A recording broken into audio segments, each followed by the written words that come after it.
Arthritis කියලා කියන්නේ සන්ධිවල සිදුවන ප්‍රදාහයට.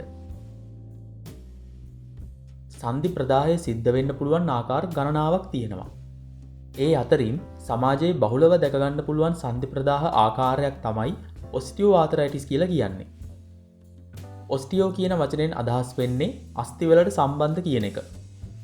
එතකොට ඔස්ටියෝ ආතරයිටිස් කියන්නේ අස්තිවල සිදුවන ගෙවී යාම නිසා සන්ධිවල සිදුවන ප්‍රදාහය වීමට. ඔස්ටියෝ ආතරයිටිස් ඇතිවෙන්න ඉහළ අවධානමක් තියෙනවා මැදි වයසේ පුද්ගලයන්ට. ඒ අතරිනුත් කාන්තාවන්ට අවධානම ඉහළයි.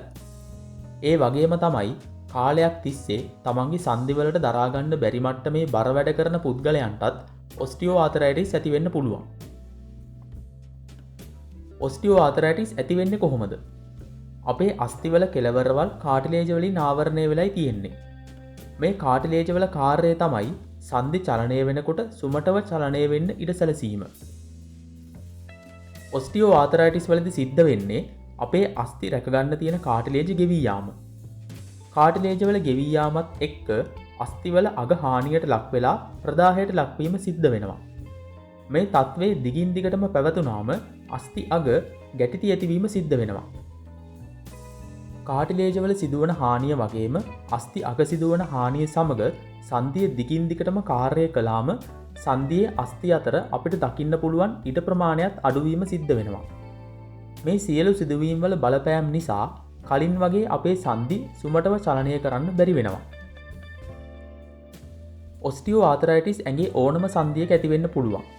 ජනගහනය අතරේ වැඩියෙන්ම ඔස්ටියෝ ආතරයිටිස් දැකගන්න පුළුවන් වෙන්නේ ධනහිස් සන්ධිය, උකුල් සන්ධිය, කශේරුකාවේ සහ අත්වල සහ විනුබේ.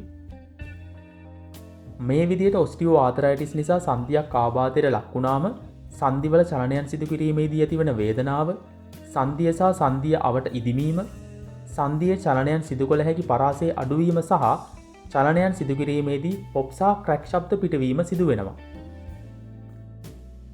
ඔස්ටියෝ ආතරයිටිස් අපිට හොඳ කරන්න පුළුවන්ද? මෙහෙමයි. සන්ධියේ කාටිලේජ ගෙවීම නිසා සිද්ධ වෙලා තියෙන හානිය ආපසු හරවන්න පුළුවන් නිශ්චිත ක්‍රමවේදයක් අපිට නැති වුණත් වේදනාව සමනය කරන්න සහ සන්ධියේ චලනය කළ හැකි පරාසය වැඩි කරමින් සන්ධියේ ශක්තිය වැඩි කරන්න අපිට පුළුවන්කම තියෙනවා. මේ ආබාධයේදී අපි මුලින්ම බලන්න ඕන කොහොමද වේදනාව අඩු කරගන්න කියලා. ඒකට නිවසේදීම අපිට කරන්න පුළුවන් හොඳම දෙයක් තමයි උණු වතුරෙන් තැවීම. වේදනාව දරාගන්න ගොඩක්ම අමාරු නම් වේදනානාශක නිර්දේශ කිරීම සිද්ධ වෙනවා. අපිට දරාගන්න පුළුවන් මට්ටමට වේදනාව අඩු කරගත්තට පස්සේ අපි බලන්න ඕන කොහොමද සන්ධියේ චලනය කළ හැකි පරාසය සහ සන්ධියේ සිදුවන චලනයන් වල ශක්තිමත් බව වැඩි කරගන්න කියලා. අන්න එතනදී භෞත චිකිත්සක ප්‍රතිකාර මගින් ලොකු උපකාරයක් ලබා ගන්න පුළුවන්. භෞත චිකිත්සාවේ භාවිත වන ව්‍යායාම සහ ප්‍රතිකාර ක්‍රම මගින් සන්ධිය අවට මාංශපේශි ශක්තිමත් කරලා සන්ධිය චලනය කළ හැකි පරාසය වගේම චලනයේ ශක්තිමත් බව වැඩි කරගන්න අපිට පුළුවන්.